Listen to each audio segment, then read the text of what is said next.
అదరగొట్టే కారం రంగు రుచి ఆచి కారం పొడి.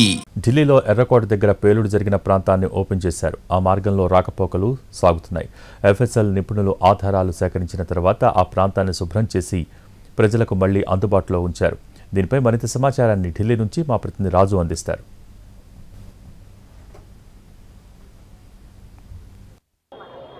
ఎర్రకోట ముందు జరిగినటువంటి పేలుడు ప్రాంతాన్ని ఇప్పుడు ప్రజలకు ఓపెన్ చేశారు. మొత్తం ఆధారాలన్నీ కూడా సేకరించిన తర్వాత ఇప్పుడు ఆ ప్రాంతం ప్రజలకు అందుబాటులోకి వచ్చింది. మనం ఆ స్పాట్ చూస్తున్నాము, ఏదైతే పూర్తిగా కొంత డ్యామేజ్డ్గా కనిపిస్తుంది. ఆ స్పాట్లోనే కారు పేలింది. నేను మీకు ఆ స్పాట్ నుంచి చూపించే ప్రయత్నం చేస్తాను. సరిగ్గా ఇదే స్పాట్లో కారు పేలింది మనం చూస్తున్నాము. సో ఇక్కడే I-20 కారు పేలినటువంటి స్పాట్, దానికి సంబంధించినటువంటి కొన్ని ఆనవాళ్లు మనకు కనిపిస్తున్నాయి. సరిగ్గా అంటే ఎర్రకోటకు అత్యంత దగ్గరగా ఎర్రకోట మెయిన్ గేట్ ఏదైతే ఉందో ఆ మెయిన్ గేట్ ముందే ఇది జరిగింది. మనము చూస్తున్నాము స్పాట్ సిచ్యువేషన్. ఇదంతా కూడా ఇది మొత్తం ఈ బుల్లెట్స్ లాగా మనకి పేలినాయి. ఇవి మొత్తం కూడా మనకు స్పష్టంగా కనిపిస్తున్నాయి. సో ఈ ప్రాంతంలోనే పేలుడు అనేది జరిగింది. మనం చూడొచ్చు మెట్రో స్టేషన్ కి సంబంధించి ఏ విధంగానైతే పక్కనే అంటే ఈ రోడ్లో తను వస్తూ ఉన్నారు ఆపోజిట్ లో. సో వస్తున్నటువంటి క్రమంలో ఒక్కసారిగా ఆ కారు పేలింది, I-20 కార్. మొదట ఈ ప్రాంతంలో ఉమర్ నబీ పెద్ద ఎత్తున రెక్కి నిర్వహించాడు. ఆయనతో పాటు ఆయన టీం కూడా ఇక్కడికి చేరుకొని రెక్కి నిర్వహించారు. ఇదే మెట్రో స్టేషన్, మనకు మెట్రో స్టేషన్ కనిపిస్తుంది. ఆ మెట్రో స్టేషన్ ముందే ఈ ఘటన జరిగింది.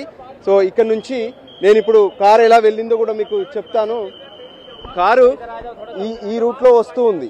సో కారు ఈ రూట్లో వస్తూ ఉన్నప్పుడు ఆ తర్వాత స్లోగా మనకు ఇక్కడ సిగ్నల్ కనిపిస్తూ ఉంది.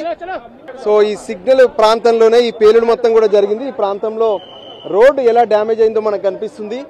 ఎస్, ఇక్కడ ఈ సిగ్నల్ కనబడగానే ఈ సిగ్నల్ ప్రాంతంలో ఒక్కసారిగా ఇక్కడ కార్ ఆగింది. కార్ ఆగుతూనే వెంటనే అక్కడ పేలుడు జరిగింది. ఆ పేలుడు జరిగినటువంటి ప్రాంతాన్ని మనం చూస్తున్నాము. సో ఫైనల్ గా ఎర్రకోట ముందున్నటువంటి రోడ్లను ప్రజలకు అందుబాటులోకి తీసుకొచ్చారు. సో కొద్దిసేపట్లోనే ఈ రోడ్ ఎంత క్రౌడెడ్ గా మారిందో మనం చూస్తున్నాము. సో ఆ సమయంలో కూడా ఈ స్థాయిలోనే పెద్ద ఎత్తున క్రౌడ్ కనిపిస్తుంది. ఎదురుగా ఉన్నది మరొక మెట్రో స్టేషన్. సో ఆ మెట్రో స్టేషన్ నుంచి పెద్ద ఎత్తున జనాలు వస్తూనే ఉంటారు. మరోవైపు ఈ ప్రాంతంలో దాదాపు 6 కార్లు కాలిపోయాయి. 6 కార్ల తర్వాత పక్కనే ఉన్నటువంటి ఏదైతే మొత్తం కూడా అంటే ఈ ప్రాంతంలో క్రౌడ్ అనేది మనకు కనిపిస్తుంది. సో ఇంతకంటే ఎక్కువ క్రౌడ్ అనేది మనకు 10వ తేదీన పెద్ద ఎత్తున ఉంది. సో ఆ పరిస్థితుల్లోనే ఈ ఏరియాను టార్గెట్ చేశారు. అంతకుముందే ఫరీదాబాద్ లో ఏ విధంగానైతే ముజ్మిల్ నివాసం నుంచి పేలుడు పదార్థాలను స్వాధీనం చేసుకున్న తర్వాత I-20 కారును తీసుకొని వచ్చి ఇక్కడ పేలుడుకు పాల్పడ్డాడు ఉమర్ నబీ. సో దానికి సంబంధించినటువంటి ఏదైతే ఆధారాలను మొత్తం కూడా ఇక మొత్తం సేకరించిన తర్వాత స్పాట్ ను మొత్తం క్లియర్ చేశారు. స్పాట్ ను మొత్తం వాష్ చేసిన తర్వాత ఇప్పుడు ప్రజలకు ఈ రోడ్ను అందుబాటులోకి తీసుకొచ్చారు. కెమెరా పర్సన్ సంజయ్తో కలిసి రాజు, NTV.